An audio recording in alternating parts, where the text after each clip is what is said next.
Hay mga kunyang, good morning. Paulit-ulit ang tanong, so paulit-ulit din yung sagot ko. Magkano ba talaga ang inyong magagastos or i-prepare kapag magkaroon na ng employer at mag-start na ng process? Ito, 5,000, prepare kayo. Sobra-sobra na yan ha.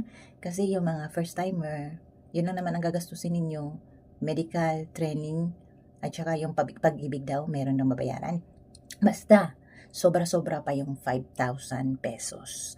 Kasi yung 5,000 na yan, pamasahin na ninyo yan pag nag-process kayo kung saan kayo galing. Pero, yan lang yung nasa Manila, yung kayang malapit sa Manila, at saka yung nasa Mindanao, at saka Visayas, hindi sagot ng agency yan, ang inyong personal na expenses. Yung mga miscellaneous lang dyan sa tie-up agency.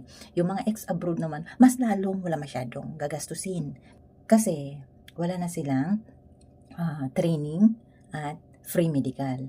So, ganun guys, wala masyadong gastos kapag nagpa-refer kayo sa akin at kapag meron na kayong employer. Kasi mag-start lang kayo mag-process kung meron kayong employer na at pupunta kayo sa tie-up agency dyan sa Pilipinas. So, 5,000 sobra-sobra pa yan ha. Kasali na yung merienda ninyo dyan.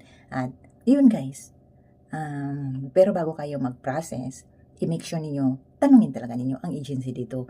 At kapag singilin kayo ng mahal dyan sa tie-up agency, ay sabihin ninyo, sabi ng agency namin, ito ang ni broker, na wala kaming ganito kalaking babayaran. Ganun lang. Kasi minsan akala nila hindi ninyo alam. Diba? Okay. Thank you for watching. Bye!